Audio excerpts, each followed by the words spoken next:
males. So that's how you can tell the difference between the males and the females. Now, our red-tailed black cockatoos are really cruisy ways of flying. They hang out in groups of 3 or 4, calling to one another. Nice. That was not on cue, I promise. But we do have a couple of species of black cockatoos in Australia. There are about 5 species. Some of them are doing okay out there in the wild because they've adapted to eating European species of flowers and plants. But there are some that are struggling because they're really big feeders and they still really need those native plants for their survival. What are you doing today, Ivory? So obviously this is a free fly bird show. Do you want to come up to my head? Think about it. When the birds do come out here, they obviously have a routine, which is something that we ask them to do. It is totally up to them whether they want to do it or not. Ivory has decided that this is not what she normally does. When she goes out to that stag and heads off home, that's okay. They still get all the things that they want, all the food that they want when they head off home. You need me to walk down a bit? Okay. Starting small. That's okay. It's 3 o'clock. Everyone's safe. So when they're out here, they do have a bit of a routine. I'm just going to walk around a little bit, but I'll keep talking while I'm moving. They obviously have something that we ask them to do while they're out here. If they don't do it, there is no repercussions, there is no negativity. They still get reinforcement going home. And when they are out with us, they get lots of yummy treats. So they get seeds being out with us. They also get peanuts, which is kind of like carrot chocolate. I am talking to you right now. I could also start talking if you like. So parrots live in lots of different habitats all around Australia. You can find them in the rainforests, in the woodlands, and right in the centre of Australia in the desert. There are even parrots there. People think about parrots mostly being in rainforest areas, but you can find them in those dry deserts too. And the types of parrots that we've met so far today have both been cockatoo species, and there's a lot of different types of cockatoos. So the sulphur-crested has probably the most iconic, recognisable crest. The red-tailed black cockatoo that you saw earlier does have a crest, but they are smaller. And there are others that look even more spectacular. And they all have those crests as the defining feature that makes them cockatoos. And what they are is feathers that they can raise and lower deliberately, which they use for communication and expression. So that can convey anything from excitement or alarm. It's a really good one for them to use between different birds because they don't have to make any sound. So it's a non-verbal communication. And I was kind of hoping that we might have another, but she has decided no thank you today. That's okay. All of our birds can decide not to. And I can move on to the next bird, which is a bird of prey. So a bird of prey is any bird that eats other animals. So penguins, pelicans, magpies, kookaburras, they are birds of prey. But what we're going to focus on today is a specialised group within the birds of prey called raptors. And they all catch their food with their feet. They've all got really strong feet with sharp talons and a curved meat-tearing beak. Now, we're going to start off with Australia's 3rd largest raptor, and it's called the black-breasted buzzard. Now, it's already a little bit of a tongue twister. To make my job even harder, this one's name is Beatrice, the black-breasted buzzard. And Beatrice, the black-breasted buzzard, is a broad-winged raptor. Her wingspan can reach 1.5 metres wide. And they have a fairly lightweight body compared to the size of those wings. That combination, big body and little wings, makes them really good at soaring and gliding, especially if they're up high on the thermal current. So they are really skilled up in the air. But as you can see with Beatrice here, they're also comfortable on the ground, and that is very unusual for raptors. It's because this species does a lot of their hunting on the ground. Most of their diet is carrion or dead animals. They're obviously on the ground. They can hunt live prey, lots of different types as well, but what they're really well known for is raiding the nests of other birds. And they can eat the eggs and the chicks. Both birds that nest up in the trees, but also birds that nest down on the ground. And that includes birds like swans and brolgas, and the biggest bird of all in Australia, the emu. Emus lay massive eggs that look a little bit like this one. Now this is a replica. This one's been 3D printed, but it's here to give you an idea that it's too big for this species to pick up. It's also got a really thick shell. She can't break into that shell using just her beak or her talons. She actually needs to use a tool, and that tool for her is a rock. So if she finds some emu eggs, she then needs to go looking for rocks of the right size, something that she can pick up in her beak and carry back to the nest. So have a look what she does. She's got that rock in her beak. She's going to line it up, use all her strength, smash it open just like that. How good was that, yeah? Yeah. She used that rock as a tool. That would provide enough food for a black-breasted buzzard for 3 or 4 days. So that's a really worthwhile behaviour for them to do. She's done an awesome job out here today. That was Beatrice, the black-breasted buzzard. Now, we didn't need to teach her how to do that egg-breaking behaviour. It's an instinctive behaviour. All black-breasted buzzards know exactly how to do that the very first time they see one. I reckon that makes it pretty cool. There are other birds, though, that we do train here, obviously, and we train using positive reinforcement, and we train for a lot of different reasons. So it may be to showcase a bird's natural behaviour, so you can see that, but we also do a lot of training here with the animals to participate in their own healthcare so that we can take care of them better. And that means that we give them a choice to opt in or out if there's a treatment or a procedure, and we let the animal tell us when to start and stop. And that's got a much better health outcome for the animal. It's also better for us and the vets.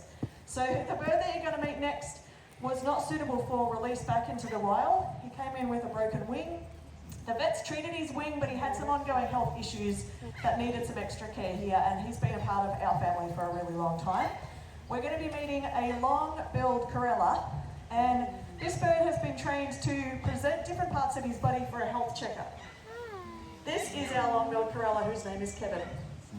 And for a bird that's had a previous wing injury, it's really useful for us to be able to check his wings regularly. We can make sure that they're nice and even, and that his feathers all look really good, and we can use our training to ask him to show us his wings. Beautiful. And birds can sometimes develop health issues on the soles of their feet. That's a tricky spot to see when they're sitting on a perch. So it's another really good behaviour to train. And Kevin here can show me each of his feet. Beautiful. If I wanted to have a look at the back of his feathers or to see how he was moving, I could ask him, if you wouldn't mind, mate, do you want to turn all the way around for me? Beautiful. We also train the birds to step onto our hand, and that is one of the consent signals that we use. So at the start of a training session or before a presentation, we ask the birds to step on our hand. It's like asking, do you want to train or do you want to go to work today? And they're allowed to say no. There's never any punishment. How cool is that? But when they say yes, it's a really clear opt-in for everyone to see. And I want you to take a look at Kevin's beak. We're going to get a chance in a sec to compare him with another individual who looks a little bit different. This is what a typical long-billed corella beak looks like. The top part is longer than the bottom part of their beak, and it hangs over by a centimetre or two, but it comes to a nice sharp point. And that shape is really important because they use it to dig some of their food up out of the ground. So they eat a lot of roots and bulbs and corms, so that beak shape is really necessary for their survival. You've done a really good job, buddy. Do you want to head off home? And then we'll take it up, look at a bird who's actually Kevin's girlfriend. And she has a medical condition that she's had for her whole life, which is that her beak keeps growing and it gets too long. And she wouldn't be able to feed and survive in the wild with her beak the way that it is. So the vets have advised us that she needs to have her beak regularly filed. And we do that using a power file or a Dremel. And the reason why I'm talking about it here is because this is a really good example of a medical treatment that we've used a training behaviour to help us do it without restraining her. This is how we set her up to do that training. We made a little attachment on her perch. And this is nothing high-tech. This is literally a piece of coat hanger wire with some wood on the end. But we trained her to hold onto this piece of wood with her beak. And that little piece of training does 3 things at once. It gives the animal a really clear job to do. It keeps her beak nice and still. So while she's holding on here, we can touch that file on the tip of her beak. But most importantly of all, this holding on to the beak rest is her consent signal for beak filing. So this is how she tells us she wants her beak filed. And if she wants to tell us to stop, and she can do that at any point, all she has to do is just let go, and she knows we will always stop. So she is controlling the process. That's the way we want it to be. Let's bring Fergie out here. We'll do a real training session, and this is not something that every bird needs. This is just for her particular medical condition. And we've developed this plan with a consultation with our veterinarians on site here. This is, whoa, Fergie the long-billed corella battling that last-minute gust of wind. And you can see that her beak is a different shape to Kevin's. It is a bit longer, it's also a little bit straighter. So if I want to see whether she wants to have her beak filed, we'll just head over to this side and see what she does. She's straight on that beak rest. So while she's holding onto that beak rest, she's telling me she's okay with me starting up that Dremel and touching that on the tip of her beak. That motor is running. So those of you that are close might be able to hear a change in pitch when it makes contact. I'm only taking off a tiny little bit, and this doesn't hurt her. I mean, I've no doubt that it vibrates. I tried it on my own nails. But she is being compensated for it, and the reason why I know that this is reinforcing for Fergie is because she keeps coming back to offer it again next time. She doesn't have to do this. She could leave, she could tell us to stop, but in fact, I've actually never seen her want to stop. She could do this all day. I actually have to tell her when we've done enough big filing. And the way that I do that is just to move to the other side of the perch. That lets her know that we don't need to do any more of that today. Each time I take a little bit off her beak, I'm giving her a payment, a reward. That's a piece of seed, and she's taking the husk off that seed for a moment before she puts her beak back on again. Good job, Fergie. And just before you go, girl, do you want to be at this end for me? And would you like to show me your right foot? Beautiful. She did such a great training session out here. That was Fergie, the long-billed gorilla, and her boyfriend, Kevin. Yeah, they did really well. Now, long-billed gorillas, they use that really long beak because they use it to dig around the dirt looking for seeds and nuts and bulbs and roots. And that's what they eat. And so they spend quite a long time down on the ground. Our next bird is very different though because it would very rarely come down to the ground. In fact, it spends about 9 months of the year up in the treetop canopy. And you'd have to go all the way to far north Queensland to be able to see it. So a couple of islands all looking at Truro as well, you'd be able to see this species of parrot. And this is a practice parrot. This is actually a male, so this is Les. And as I said, he is the male, and they're another bird that is sexually dimorphic. So the girls are a really beautiful red and blue in colour, and they've got an entirely black beak. The boys are green, and obviously they've got that iconic orange beak and a really beautiful blue under their wings. Now they're a pretty bright bird. You're probably thinking he sticks out like a sore thumb. He's pretty obvious. He actually blends in really well with his environment because the rainforest is so brightly coloured as well. The green on top means that he's hidden from birds of prey that fly around above, whilst the colours underneath his wings, they actually mean he blends in really well with the shadows of the undergrowth while still being visible enough for the females to be able to see him. So as I was saying earlier, he spends about 9 months of the year flying around the rainforest canopy. What he's doing is he's looking for seeds and nuts, fruits and flowers for his female mate, and so he rarely comes to the ground.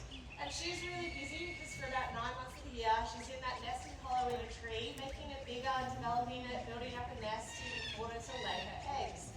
So in the bird world, normally it's the most brightest male that gets to breed with the female. It's not the case for reflective parrots because they're also brightly coloured. It's actually the one, or the male throughout the year, that provides the best food to the girl and the most amount of food throughout that year. It means that he's then successful in breeding with her and gets to have those young. Now our next bird is a little bit different. Well, I say a little, he's a lot different to our reflective parrot because she's actually rocking a bit more of a neutral colour palette. And you wouldn't often see her flying around during the day. She'd be perched up high under the tree waiting patiently for the nighttime to fall. Joining us now is Millie. Millie is a barking owl, and these birds have got incredible eyesight. They see in black and white, but they can see 35 times better than we can. They're really good at distance vision. They're also really good at picking up on the movement of their prey. Prey for barking owls is a lot of small mammals, so they eat a lot of possums and gliders. They'll also eat rats and mice, and they will eat other birds too if they get the opportunity. Once they spot their prey, they're really skilled at being able to weave through the gaps in trees to grab it. Millie's got no problem maneuvering in amongst everybody here today. Now, as well as the name that gives them their name barking owl, they make a little sound like a little dog barking. You'll also hear her making a little chirpy noise that did quite a lot today. She is really excited about her food, so that's the sound that I'm really excited Can we about. stay up to this? There is a third vocalisation that they're known for. They only make that sound if their nest is really under threat, and that sounds like a screaming person. It's pretty alarming noise. Sometimes people don't realise what they're listening to, and there have been mistaken phone calls to the police about this bird before.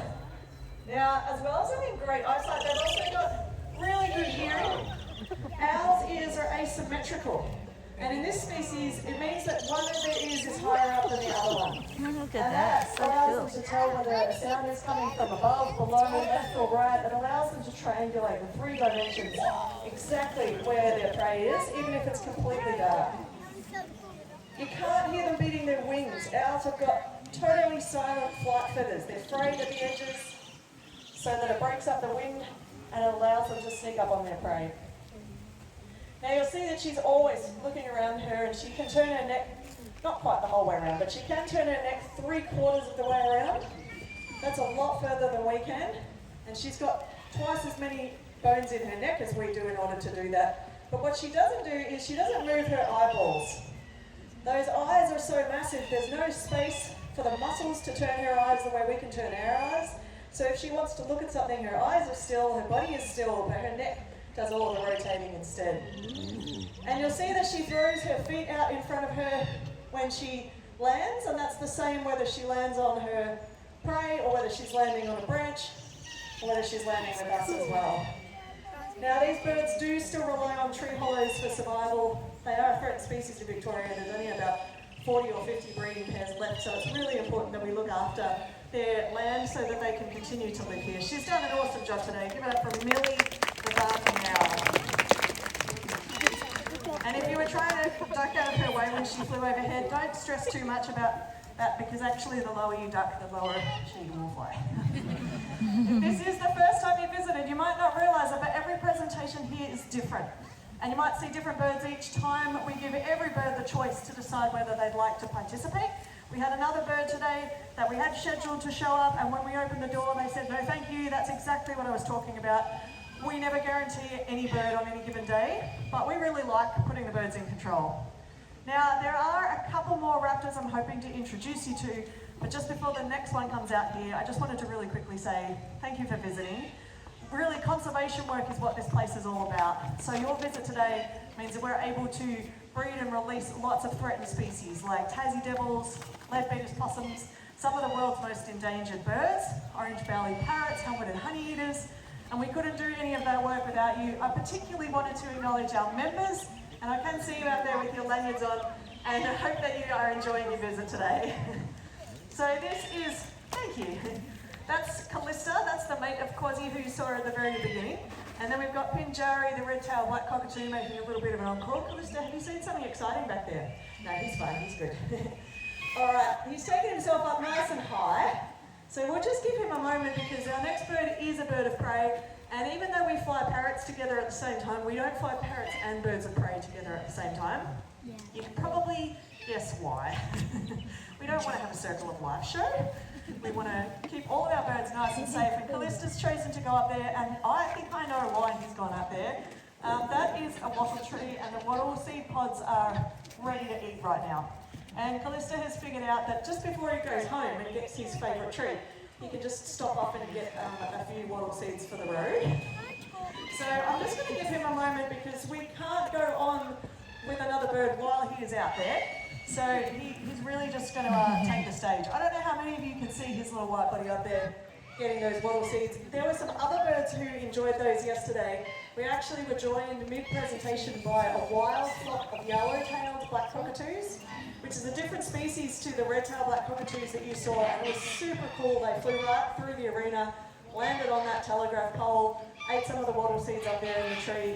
So it's pretty cool that we get wildlife enjoying this space as well. Now we do have another trainer behind the scenes, as well as the two of us that are out front today, and part of their job is rewarding the birds when they come home, opening the doors so that the right birds are able to come out in time, and not having everybody all out at the same time, which is a very, very important job. And I think I just saw him duck down behind, so I'm hoping that he's taken himself off home. But I'll just hold my breath. And he's gone home. Hooray! So the next bird that we're going to have a look at is a really special one. This bird is found all over Australia, from mountain slopes to treeless plains. They have a wingspan of 2.5 metres. We're going to be having a look at the largest species of raptor in Australia, the wedge-tailed eagle. Now, this one's name is Audax. These birds hunt during the day, and their plumage changes as they age. So they can go from a light brown, sort of honey colour, to almost black. Audax here is only 4 years old, and so he's still got quite a few light patches in amongst his feathers, and he'll continue to get darker as he ages. Wedge-tailed eagles have got amazing eyesight. They can spot a rabbit up to 1 kilometre away. And rabbits make up a fairly large part of their diet, which helps keep down the numbers of that introduced species. They also eat carrion, one of the easiest things that they can find. He didn't quite like that one, that's okay. Audax is a really young bird, so he's only been in these presentations for a few weeks, and I think he's still learning where he's comfy, getting to know the space, getting to know the audience, but he's responding really well to everything out here. He's looking super great too. While you've got a nice close look at him down there on the lawn, check out that wedge-shaped tail. They've also got powerful legs and feet with massive sharp talons and a curved meat-tearing beak. You nearly dropped that one, buddy. Well done. Wedge-tailed eagles are extremely territorial, and they share that territory with a lifelong mate. If you spot a pair of them, the larger of the two is a female.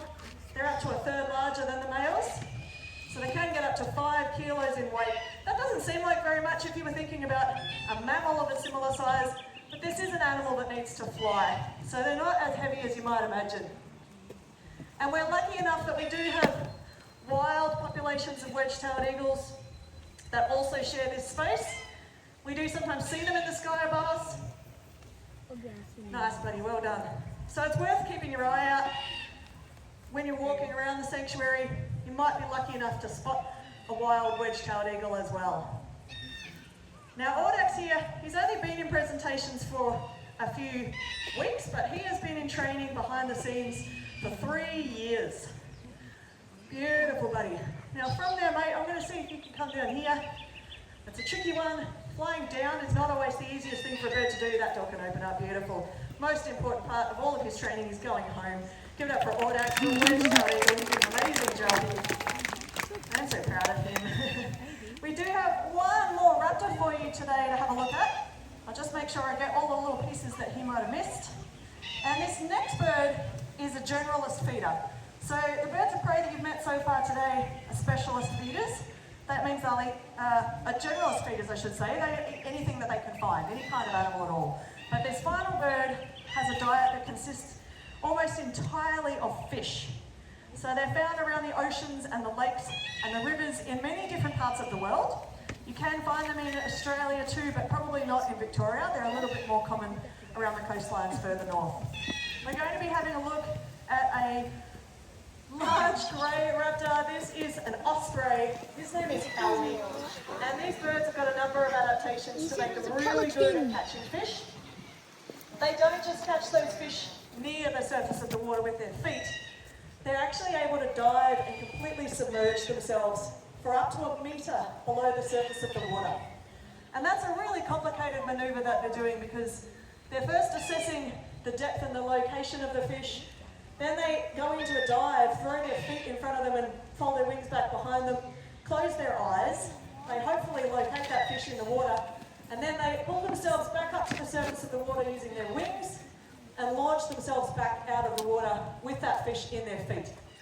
They can carry a fish up to 1 kilo in weight, which is really impressive when you realise Albie is 1 kilo in weight. Now that is an Australian white ibis. That is not part of the presentation. But you have no idea how long it took me to try and fly over at exactly that point. They're a really misunderstood bird, the Australian white ibis. They're a beautiful wetlands bird. I'm going to place this fish in the water. We'll see if Albie goes for it. He has. He's in the water. Has he got that fish in his feet? Yes, he has. Well done, mate. Good job, man. You guys got a little fishy shower today. We never know exactly which direction he's going to take off in, so that does change from day to day. And he's going to fly around now with that fish for a little bit. He's pretty proud of himself. He thinks he's the best osprey in the world. He is the best osprey in the world. There's actually only 2 places in the world where you can see an osprey in a flight presentation like this.